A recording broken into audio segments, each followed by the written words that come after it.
জাল,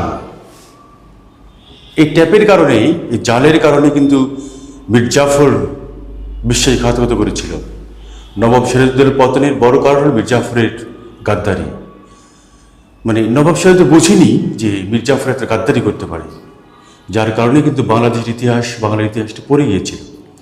তো America, Israel এবং ইরানের যে যুদ্ধ, সেই যুদ্ধে বড় রকমের ট্যাপে পড়ে যাচ্ছে ইরান, টের পাচ্ছে না।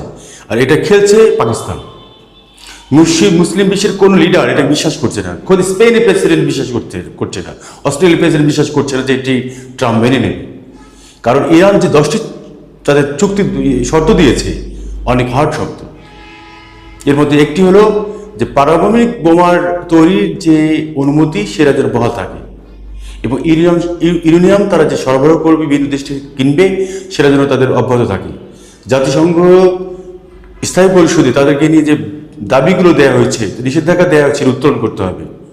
অনেক কঠিন ধারাগুলো আছে। ইরান ট্যাপে পড়ে যাবে আমেরিকার কারণে।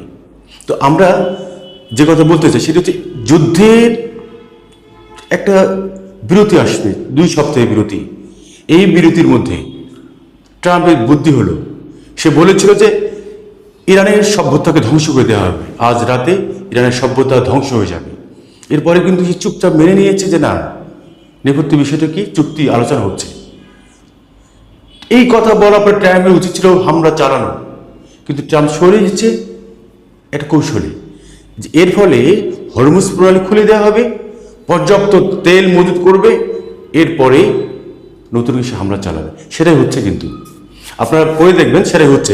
একটা বিষয় বলি আপনাকে, যেদিন যুদ্ধবিরতি হয়েছে সেদিনে লেবাননে হামলা হয়েছে, এবং সে হামলায় 2 শতাধিক নিরীহ মানুষ মরে গেছে। আচ্ছা, যুদ্ধবিরতি হলো, লেবাননের বাইরে থাকবে কেন? আজকে বেনিয়ামিন নেতানিয়াহু বলেছে যে যেখানেই প্রয়োজন, যখন প্রয়োজন, লেবাননের হিজবুল্লাহর উপর হামলা চলবে। এটি যুদ্ধবিরতির মধ্যে পড়ে না। আবার ট্রাম্প আবার আজকে হুঁশিয়ারি দিয়েছে যে আমেরিকার সঙ্গে হওয়া চুক্তি পুরোপুরি মানতে ব্যর্থ হলে তাহলে ইরানে আবার হামলা শুরু হবে।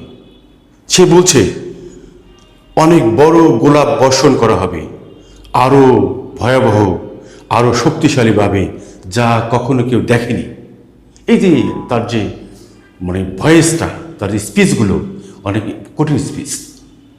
এখন নিঃশব্দে ইরান যদি এগুলো মেনে নেয়, আমার তো মনে হয়, আমাদের মনে হচ্ছে, আমি আমার কয়েকজন বিশ্ব বন্ধুর কথাও বলেছি, তারা বলেছে যে যুদ্ধটা একটা বড় রকমের বড় আকার ধারণ করবে আর কি। তাছাড়া কোনো কুকুর পালাবাদুর পথ থাকবে না ইরানের। সব রং মিশিয়ে আমরা দেখতে পাচ্ছি বিশ্বের অস্থিরতা সহজ কাটছে।